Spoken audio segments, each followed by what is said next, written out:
Hello सबैजनालाई नमस्ते हौवा it's me Shivangi and you are watching my vlog so welcome back to my vlog once again हामी चाहिँ अब काठमाडौँबाट यहाँ पहाडमाथि गाउँमा आइपुग्यौं के नाम भरे आमा गाउँको सिरिसेमा आइपुग्यौं हामी चाहिँ यहाँ अहिले हाम्रो कार्यक्रम चल्दैछ हामीहरु आको उसले गर्दाखेरि बाजेहरुले चाहिँ सुँगुर काट्नु भएको छ सो सुँगुरको त्यो भ्यू चाहिँ मैले अघि तपाईलाई भिडियो अगाडि नै शेयर गरिसके अब चाहिँ म हजुरलाई सबै यहाँ गाउँको भ्यूहरु देखाउँछु अनि के हुन्छ अगाडि त्यो सबै देखाउँछु हेर्दै गर्नु होला मेरो चाहिँ आजको आउटफिट चाहिँ यो छ होला कमेन्ट गर्दिनु होला कस्तो लागेछ सिस्नो खोइ यहाँ चाहिँ नस्पति गाछी रहेछ सब नस्पति लाग्दैछ पुरै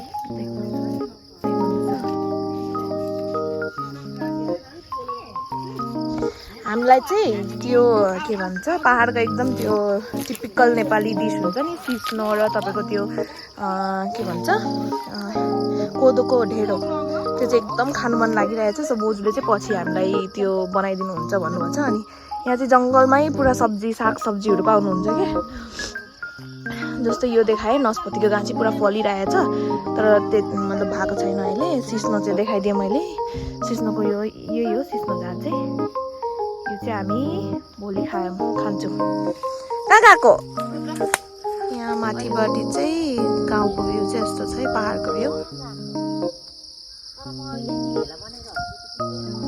यहाँ चाहिँ पुरा यसरी खेती लगाउँछ स्टेप गरेर काटेर एकदम क्लियर गर्नुपर्छ अब नयाँ के खेती गर्नुहुन्छ त्यसको लागि पुरा क्लिन गर्नुभएको छ हामी चाहिँ यहाँ यो के छ रुद्राक्ष खोज्दै बसेछौँ कितना मिला यो चाहिँ 5 मुखे रुद्राक्ष पाएको छु हामीले जंगलबाट यहाँ गाछी चाहिँ यस्तो रहेछ रुद्राक्षको चलिए मे भिडियो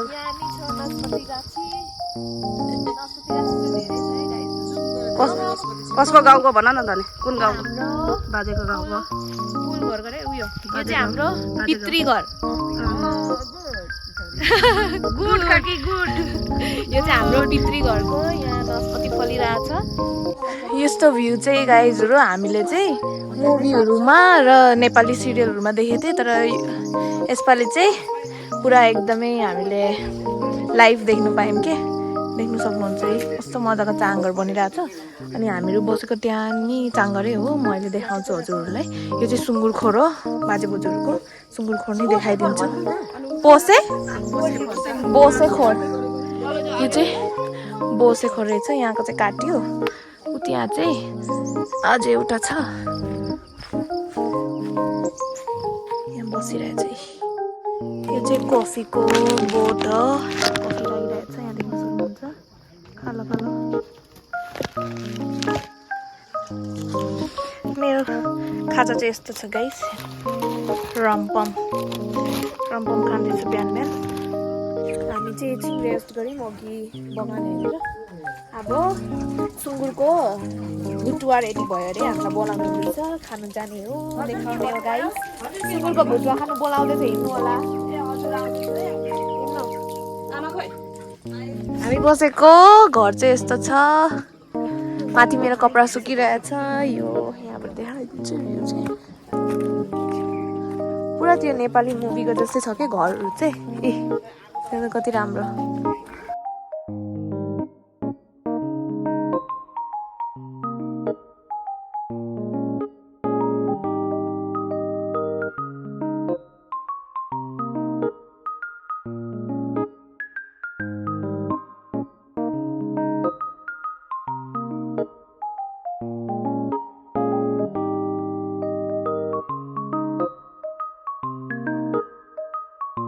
छम्मा कोकमासँग गफ हुँदैछ काकीको हामी चाहिँ भुटुवा खाएर आयौँ चिउरासँग अब अलिकति पल्टिँदैछ त्यसपछि चाहिँ खाना चाहिँ खाएको छुइनँ खाना चाहिँ अलिक पछि खाने त्यसपछि अहिले यहाँ केही कार्यक्रम हुनु आँटेछ त्यही पर्खिँदैछु सबैजना आएपछि चाहिँ हजुरलाई देखाउँछु उहाँ चाहिँ हाम्रो छम्मा कोकु हुनुहुन्छ बोजू हाई कोकमा हाई भन्नुहोस् गाइस म चाहिँ एकछिन रेस्ट गरेर उठेँ। अब उठेर हामी चाहिँ यो कान पोलेर खाँदैछु, सुँगुरको कान। गाइजहरू जाने होइन माथि घुम्नु?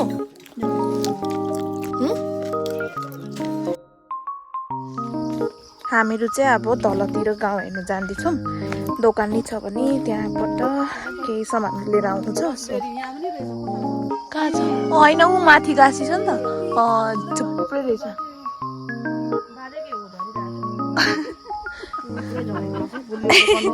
बाजे के अरे चियामा नटिपो त्यो पुरा कमिलो लागिरहेछ।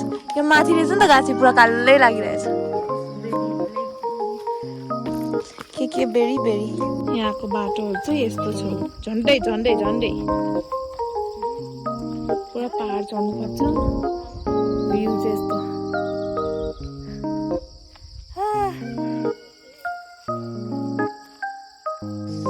यसरी नै आस्ते आस्ते तल झर्नुपर्छ। खै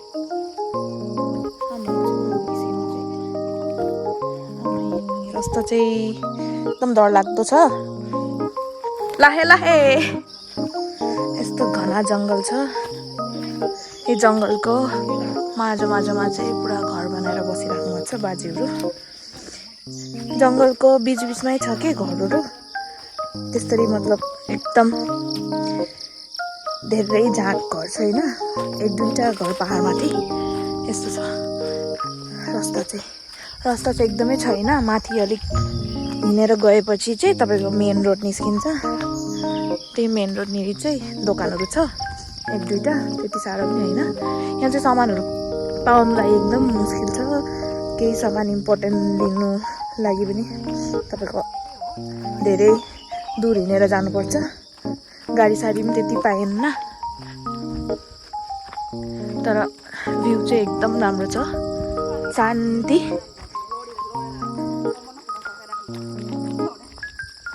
आज चाहिँ हामीहरू यो गाउँ नै एक्सप्लोर गर्छु। यहाँ तल मुनि कस्तो छ त्यो हेर्दै बस्छु। कहाँ जानु हो? अनि आज चाहिँ गाउँमै हो हाम्रो। भोलि चाहिँ हामीहरू मन्दिर जान्छौँ। यहाँ छेउको मन्दिर कति टाढो छ अरे?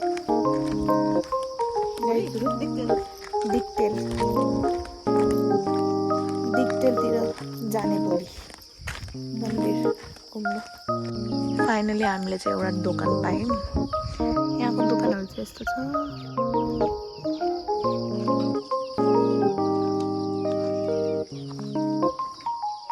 हामी चाहिँ गाइजहरू पुरा तल झऱ्यौँ। मुनि यो चाहिँ हामीले अस्ति खाएको फ्रुट ऐसेलु भन्छ। यो पाकेको छैन मजाले, फुटेको छैन मजाले। यहाँ रहेछ त यी फुटेको। कस्तो छ? यो चाहिँ फुटेको रहेछ अलिकति। यसो चाहिँ खानुपर्छ।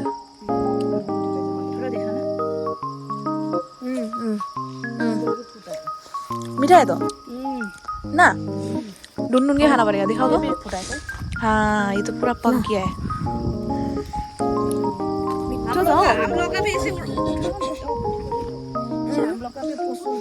खाओ ना तो, उठाओ। हामीले चाहिँ यो इन्डियामा खाएको थिएन यो फ्रुट ऐसेलु भन्ने। के हो यहीँ आएर खाएको। मिठो रहेछ, पुरा जङ्गलमा भेट्छ तर यो जताततै भेट्दैन नि। सामानहरू त धेरै के छैन। त्यसरी ठन्डा लिनु आएको थियौँ, ठन्डाहरू लिए। अरू मसलाहरू त त्यस्तो स्पाइसेसहरू त पाउँदैन रहेछ। त त्यसको लागि चाहिँ अलिक माथि नै जानुपर्छ। त हामी त अब त्यति टाढो जानु सक्दैनौँ। त्यही लागि हामी चाहिँ यहीँ सजिलो हुन्छ भनेर नजिकबाट ठन्डाहरू लिएर आयौँ।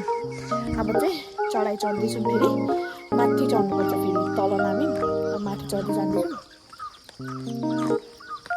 एक दुईवटा भ्यू चाहिँ एकदम दामी लाग्यो कि यहाँको सिनहरू पहाडको। टाढो एउटा राजाको मूर्ति नै रहेछ। यहाँको चाहिँ सानो देखेको छ, त्यसले गर्दाखेरि मैले उठाएको थिएँ। यस्तो छ यहाँको चाहिँ। अब फेरि माथि चढ्ने थाकेँ म त। मरे हाम्रो काकी चाहिँ यहाँ थाकेर हेर्नु सक्नुभएन चढाइ भएर। ठन्डा लिएर यसरी हिँड्नुहुँदैछ थाकेर सबैजना ए बाटो झर्ने बेलामा चाहिँ एकदम सजिलो अहिले चढ्ने बेलामा चाहिँ हामीलाई सास फुत्किरहेछ यो बाटो त केही पनि होइन अझै यहाँ चढाइ चढ्नै छ वहाँ माथिदेखि आएको हामी ऊ त्यो घरको टिना देख्नुहुँदैछ त्यहाँबाट त्यहीँ पुग्ने फेरि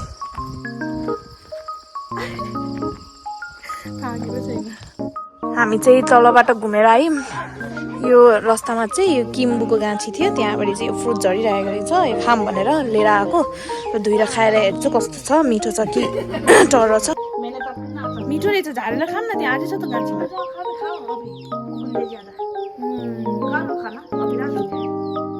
जङ्गलको फ्रुटहरू चाहिँ एकदम 10/10 हेलो गाइस अब हामी चाहिँ सुन्नु लाग्यो दिनभरि चाहिँ हामीहरू गाउँ डुलेर आयौँ तल पसलहरू देखायौँ दोकानहरू कस्तो कस्तो के हो पहाडको भ्यूहरू देखायौँ अहिले चाहिँ दिनभरि अनि आएर हामीले खायौँ खानासाना खाएर सबैसँग कुरा गरेर गिफ्ट दियादी गरेर अहिले चाहिँ अब सुत्नु लागेको छौँ भोलि चाहिँ फेरि न्यू डे स्टार्ट हुन्छ हाम्रो सो भोलि चाहिँ कता जाने प्लानिङ छ भोलि गयो भने चाहिँ फेरि भोलिको भ्लग पनि म हजुरलाई बनाएर दिन्छु आजको लागि चाहिँ यति नै अब चाहिँ लाइट पनि छैन यहाँ पानी परिराख्नु लागेको छ गाङगुङ गरिरहेको छ त्यसले गर्दा चाहिँ हामी सुत्नु लागेको अब भोलि भेटौँला फेरि गाइजहरू तपाईँ दुईजनालाई कस्तो